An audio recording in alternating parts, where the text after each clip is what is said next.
ಕರಾವಳಿಯ ಕಲಾವಿದ ಗಿಚ್ಚಿಗಿಲಿಗಿಲಿ ಶೋ ಮೂಲಕ ಮನೆ ಮಾತಾಗಿರುವ ಬಂಟ್ವಾಳದ ಯೂಟ್ಯೂಬರ್ ಧನರಾಜ್ ಆಚಾರ್ಯ ಈ ಬಾರಿ ಬಿಗ್ ಬಾಸ್ ಮನೆಗೆ ಎಂಟ್ರಿ ಕೊಟ್ಟಿದ್ದಾರೆ. ಬಂಟ್ವಾಳ ತಾಲೂಕಿನ ಅನಂತಾಡಿ ಗ್ರಾಮದ ಮಾಮೇಶ್ವರ ನಿವಾಸಿಯಾಗಿರುವ ಧನರಾಜ್ ಆಚಾರ್ಯ ಟಿಕ್ಟಾಕ್ ಸ್ಟಾರ್ ಎಂದೇ ಪ್ರಸಿದ್ಧಿ ಪಡೆದವರು. ಜರ್ನಲಿಸಂ ಪದವೀಧರನಾಗಿರುವ ಧನರಾಜ್ ಆರಂಭದಲ್ಲಿ ಸಂಸಾರ ಜೋಡುಮಾರ್ಗ ತಂಡದ ಕಲಾವಿದನಾಗಿದ್ದು, ಬಳಿಕ ಮೈಸೂರಿನ ರಂಗಾಯಣದಲ್ಲಿ ರಂಗಭೂಮಿ ಪದವಿಯನ್ನು ಪಡೆದಿದ್ದಾರೆ.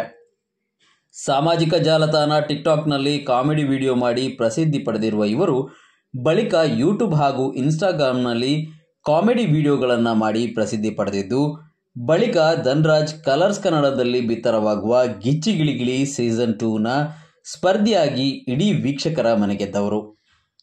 ಮಾಮೇಶ್ವರ ರಾಘವ ಆಚಾರ್ಯ ಹಾಗೂ ಸಂಧ್ಯಾ ದಂಪತಿಯ ಪುತ್ರನಾದ ಧನರಾಜ್ ವಿವಾಹದ ಬಳಿಕವೂ ಪತ್ನಿ ಪ್ರಜ್ಞಾ ಆಚಾರ್ಯ ಜೊತೆಗೂಡಿ ಅದೆಷ್ಟೋ ವಿಡಿಯೋಗಳ ಮೂಲಕ ಹೆಚ್ಚು ಅಭಿಮಾನಿಗಳನ್ನು ಪಡೆದುಕೊಂಡಿದ್ದಾರೆ. ಪತ್ನಿ ಪ್ರಜ್ಞಾ ಆಚಾರ್ಯ ಗರ್ಭಿಣಿಯಾದಾಗ ಅಭಿಮಾನಿಗಳಿಗೆ ವಿಶೇಷ ವಿಡಿಯೋ ಮೂಲಕ ಸಿಹಿ ಸುದ್ದಿ ನೀಡಿದ್ದ ಧನರಾಜ್ ಹೆಣ್ಣು ಮಗುವಿನ ತಂದೆಯಾಗಿದ್ದಾರೆ. ಹಾಸ್ಯದಷ್ಟೇ ಸಾಮಾಜಿಕ ಕಳಕಳಿಗೂ ಹೆಚ್ಚು ಒತ್ತು ನೀಡುವ ಧನರಾಜ್ ಪಂಪ್ವೆಲ್ ಫ್ಲೈಓವರ್, ಕಲ್ಲಡ್ಕ ಹೆದ್ದಾರಿ, ಉಳ್ಳಾಲದ 9 ಕೆರೆ ಪ್ರದೇಶದ ಸರ್ಕಾರಿ ಮನೆಗಳು ಹಾಗೂ ಸುಳ್ಯದಲ್ಲಿ ಉಂಟಾದ ವಿದ್ಯುತ್ ಸಮಸ್ಯೆಗಳ ಕುರಿತಾಗಿ ಸಿದ್ಧಪಡಿಸಿದ್ದ ವಿಡಿಯೋಗಳು ಅತ್ಯಂತ ಹೆಚ್ಚು ಟ್ರೋಲ್ ಆಗಿ ಆಡಳಿತ ವ್ಯವಸ್ಥೆಯ ಕಣ್ತೆರೆಸುವಲ್ಲಿಯೂ ಯಶಸ್ವಿಯಾಗಿದೆ.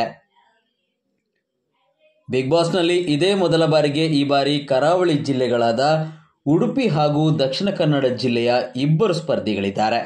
ಈಗಾಗಲೇ ಕುಂದಾಪುರದ ಚೈತ್ರಾ ಬಿಗ್ ಬಾಸ್ಗೆ ಎಂಟ್ರಿಯಾಗಿದ್ದು, ಇದೀಗ ಧನರಾಜ್ ಕೂಡ ಎಂಟ್ರಿ ಕೊಟ್ಟಿದ್ದಾರೆ.